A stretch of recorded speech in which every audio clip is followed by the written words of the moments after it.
You know? Instead of looking in and like this. You know what I'm saying? No arms. You know, there are people born with no arms. You hear me? And people born with no legs. There's one woman on television born with no arms and no legs. If you don't think you're blessed, that is. But first you have to find out what a blessing is. See? Because you can't get no more mama down here this time. You can have 10 women called wife. But you get one mama till you go up there and come back down again. Now if you want to do that, you can do that. You know, if don't get nothing done down here, your ass will be down here in 6 weeks, screaming and kicking again and shitting all over everybody else. You understand what I'm saying? Do something while you're down here. Quit jiving. Never mind what's wrong with him and them and those. The question is, what's right with you? That's what time it is now. How much God have you become this day as compared to yesterday? How much did God tell you last night as opposed to what he didn't tell you the night before? That's being about your father's business. You know, not criticizing the sister because she got a dress on that looked like a belt around her waist, and everybody can see a birth sign. That's her business and her problem. You can't solve that. You know? I'm saying, you got to have some reasons to love. Because if you keep letting dirt get in here, samskaras, dirt, it'll kill you. It ain't the fat and the pork and the cholesterol. It is samskaras, dead energy, dead thought gets in here. It will kill you dead, deader than a doornail. You got to learn how to clean this. This is where you really meet God. Because this is where you meet divine love. If ain't no love in there, ain't nothing left to be in there but what? No. Hate is a product. What gets in there ain't no love. Speak it, my brother. Or turn you into an ass-switching coward. So you can't even speak up for yourself or your children. Wow. Perfect love casts out all. Well, that's a universal principle. That ain't a belief. Because if you don't get the fear out, it'll turn you out. It's about love. Reverend Biscuit got that one right. It's about wisdom. He ain't got that one right. It's about understanding and self-knowledge. Our people do not perish due to lack of knowledge. They perish due to the lack of self-knowledge. And guess what? You're going to have to do something about it. Every one of you is responsible for the more who sleep, deaf, and dumb. He and she is your responsibility. Why? Because you're waking up. And you know she and he don't know shit. You know? But you got to find out how to go to them with your heart, not your head. See? Because this will turn into a monkey. You know? This will do monkey mouth. I mean, you don't know nothing. Sit your head down. I know every damn thing. Huh? But you go with your heart. What happens is you get a chance to give somebody something that they wouldn't have gotten unless you came there. And guess what? The Creator will give you something back. You know? You heard that verse. Can't nobody be God-given. Well, it's true.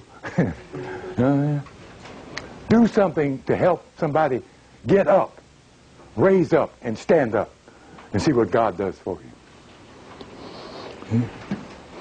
You know you're wonderful. You have to find the knowledge that tells you why you're wonderful. That's not a mantra. You're not going to become more wonderful because you keep saying it. The more you know it, the more you can express it. See? And that's important. You know, I'm going to keep striving at it here. I want you to see these, the Codex Inscriptus. Let me put this up here.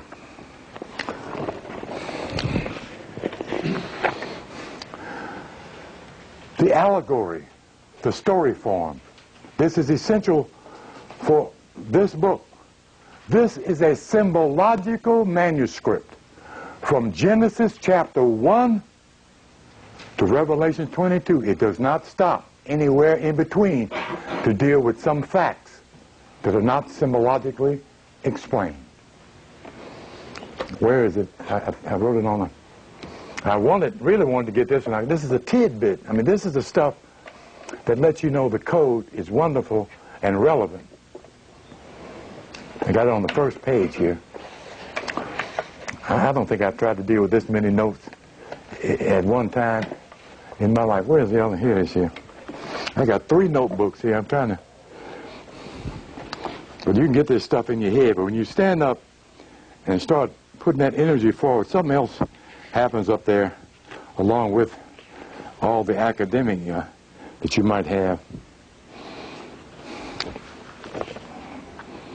I'm trying to get to Genesis chapter 3. Genesis chapter 2, verse 3. Now, I was supposed to ask Brother Shabazz to tell you all to bring the Bible. I have yet to have that happen, where 50-60% of the brothers come in here with biblos in their hand, you know. But it helps for me to be able to go, look Genesis 1:3 and see what's there. Genesis 1:3? Oh, no, 2:3. I got it marked here. Never mind, excuse me, I'm off there. 3:7. Listen to this carefully, and you tell me if the same thing is in that one. Genesis chapter 3, verse 7. And the eyes of them both were opened, and they knew that they were naked, and they sewed leaves together and made themselves what? Don't you say nothing. And made themselves what? Huh? Gods. How about aprons? Aprons. Huh? Huh? Yeah, how about aprons? Y'all know anybody who wears an apron? Okay. If you want to get over fundamentalism, get the Codex Inscriptus so you can read this book and let it make sense to you. So when you put it down, you know something. And you're no longer mesmerized by the shiny objects in the room. You understand? Okay.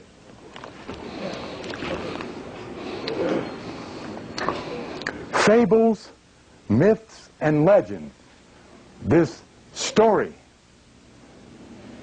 this poeticism, these wonderful and great events is how one clothes the knowledge of self in everybody's book. Bhagavad Gita, Bhagavatam, Rig Vedas. There's a mathematical code in the Quran.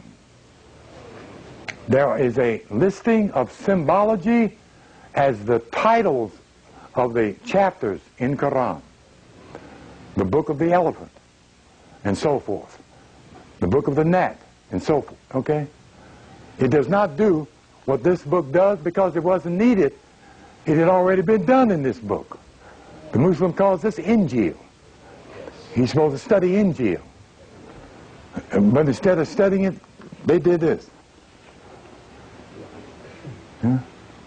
Because they had the real book, you know. Allah subhanahu wa ta'ala has given us Quran. Now for the believer, that's fine. But after you finish your prayer, salat, you stand up and you do this. Standing. And this means what?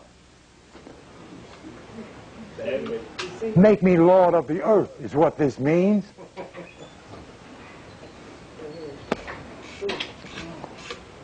Well, you can't be Lord and be a dummy. Because Lord means law. In order to become the Lord, you have to embody the law. And there's no such thing as an ignorant law.